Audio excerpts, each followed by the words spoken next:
body of the lecture for this week relates to the development of policy and practice relating to diversity in education. These are the aims of this part of the lecture. Just thinking really about the legislation and thinking about the historical development of the legislation and what the influence of this has been on schools and practice in schools.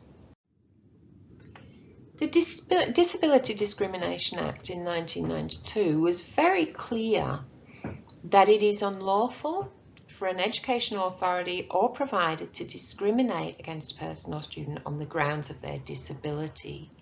But that was a very broad, sweeping statement, and people were a little bit confused about that. So the Disability Standards for Education were developed in 2005, which went into much more detail about what the Disability Discrimination Act meant for education providers. And the Disability Standards for Education covered these areas that you see here. Enrollment and admission. No child should be denied enrollment to particular schools or admission to particular schools based on their disability. In terms of participation, whatever activities you have in your school, all students should be able to participate fully in those. Now, there's two things to say here. One is that this is about that distinction between integration and inclusion. Just because people are there in a space, it doesn't necessarily mean they're included. And in terms of participation, we do have to be practical about that. So, for example, in terms of providing sport for people, it's not necessarily that everybody has to be able to run, but if you are a wheelchair user, then you should get some form of track-related activity to ensure that you're participating.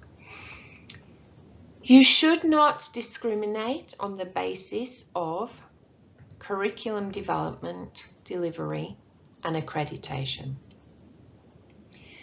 So when you're looking at the curriculum areas that you're working in, that has to be the same for all students. So if you've got a Year 10 student, whatever their disabilities, if the topic is, for example, tectonic plates or whatever, then you have to find some way of engaging students with tectonic plates. And there are things that you can do in this area, and we will go on and talk much more about this in the unit, and particularly around universal design for learning and how you can still use the curriculum for students working at all levels to engage them and ensure that they are part of a discussion around that topic, even though you will be making you will be differentiating for different people working at different levels. Provision of student support services. So if you have a Defence Liaison Officer, an Aboriginal Torres Strait Islander officer, anything like this in your school, those services must be available to all students. And finally, harassment and victimisation. Obviously, these things are not allowed to go on in schools. So this is the law. These are the Disability Standards for Education that all schools must obey. Now, we can have a look at those: enrolment and admission, participation, curriculum development. I think we can certainly find ways in which we could say that not all of those standards are met by all schools.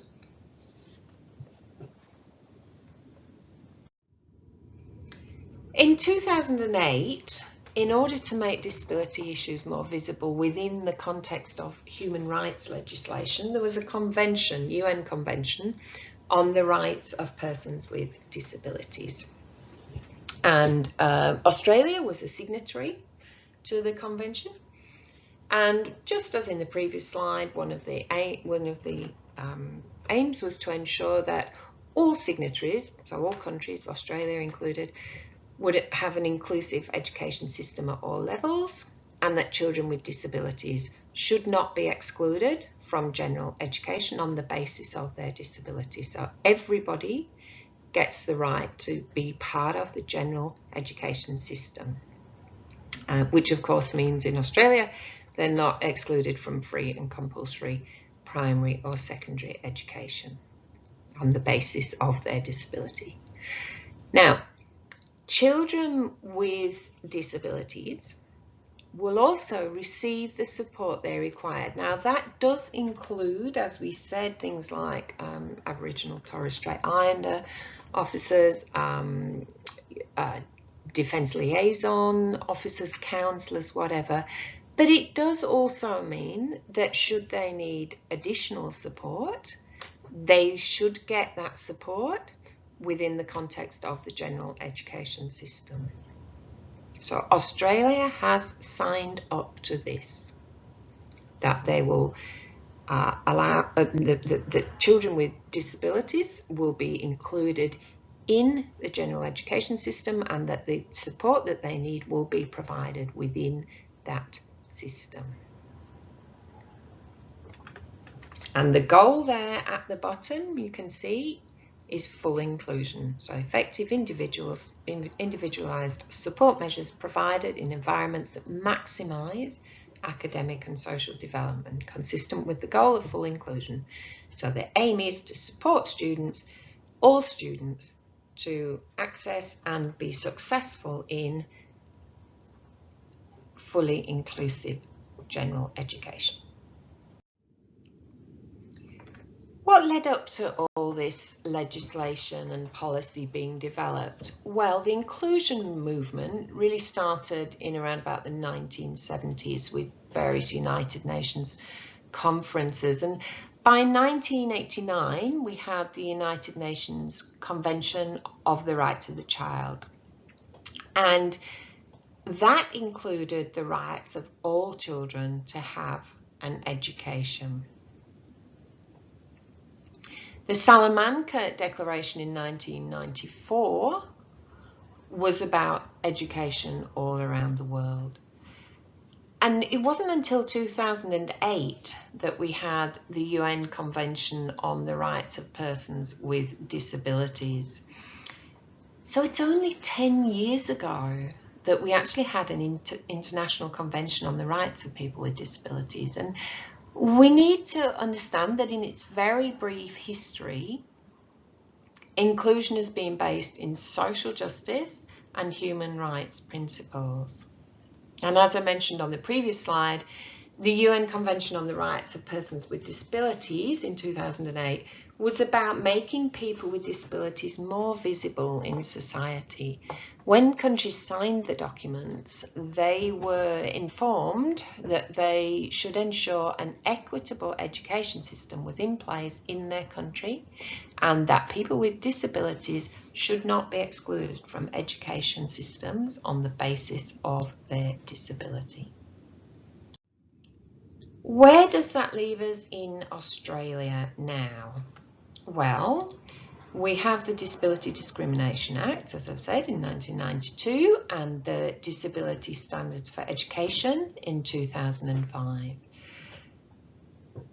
Just over 10 years ago, the Australian government got together with school leaders around Australia and developed the Melbourne Declaration. That declaration makes a commitment to ensuring significant improvements are made across all schooling to achieve both equity and excellence. So it's not a trade-off. The idea is that you can have both equity and excellence to assist all young Australians to become successful learners, confident, creative, and as they grow, they'll become active and informed citizens. Now, with the Melbourne Declaration, it became more obvious to teachers around Australia that they somehow they needed to understand what the disability standards in education were and why they were important.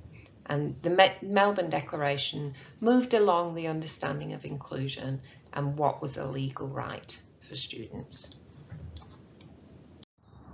Okay, so we've had a movement connected to the human rights movement around disability, and we've had legislation around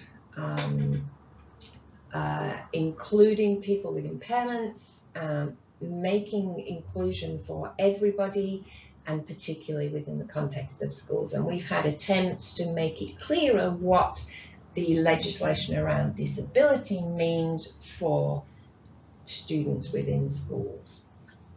What effect has that actually had? Well, broadly speaking, to start with, in 2015, 81% of children and young people with disability attended school, which was similar to 2003. Some parents choose to educate their children with disabilities at home because they perceive that gives them better options. So some of that 19% not in education will maybe being educated at home. Interestingly, between 2003 and 2015, there was a shift towards attending special schools and away from attending mainstream schools where children had been put in special classes.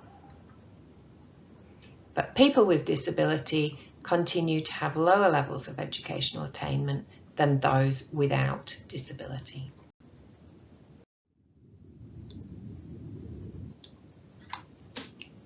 Let's look in a little bit more detail now at what effect the history of legislation has had in inclusive practice in schools. So as I said, between 2003 and 2015, there was a shift towards students with disability attending special schools and away from attending special classes in mainstream schools. And that's not actually really surprising if we think about the previous evidence that we were looking at, because special classes in mainstream schools are probably we know from the research, give the worst outcomes in terms of well-being for students. But the question we need to ask then is this trend towards students with disability attending special schools, is that happening because attendance at a special school provides the most appropriate support for some students? And if that's true, it provokes a further question, particularly, as I say, in the context of the evidence that we looked at in the earlier lecture on the fact that fully inclusive education gives the best outcomes for people with disability. So we've got to ask ourselves, if people are moving their kids into special schools because they perceive that the right supports aren't available in mainstream schools, is that the only way it could be? Is there no other way that we could ensure that that support is provided in a proper, fully inclusive school? And if it really is the only way that it can be, that students can only get the right support in special schools, then why do we not openly admit it? If we really believe the best way to educate our diverse population of students is to segregate them into separate schools, why don't we just openly admit that? Why are we so determined to talk about inclusive schools when what we have, clearly, are segregated schools? And remember that a lot of the arguments for inclusion of people with disabilities are just reflections of the arguments that were had about race many, many years ago. When schools were first desegregated, you will read many stories about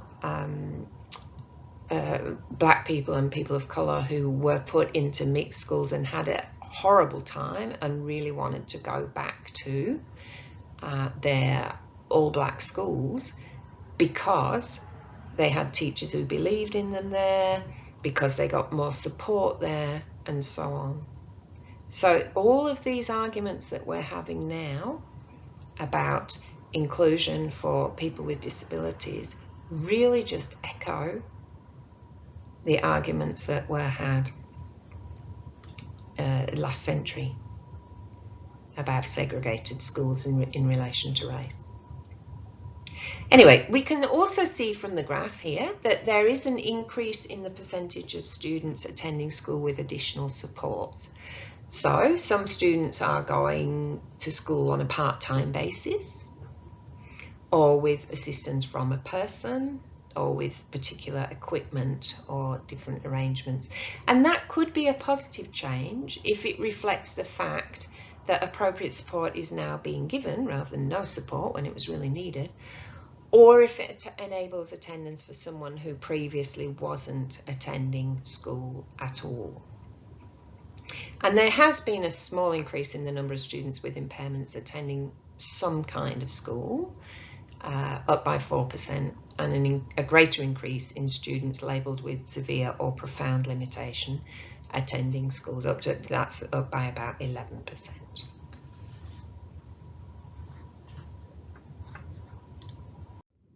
So we've had a little look there in this lecture at the history of legislation in Australia, and we could judge ourselves quite harshly, I guess, on whether or not we're making progress in terms of inclusive education. But when we do that, as I said, do consider that this regulation, this legislation, is relatively recent in terms of the time that it takes schools to change practice.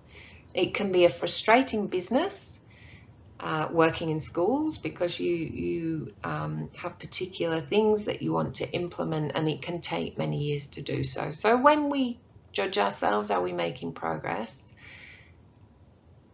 Let's bear that in mind, but let's not get complacent, and let's think about the evidence that we talked about earlier and how we can use that evidence to keep working towards progress.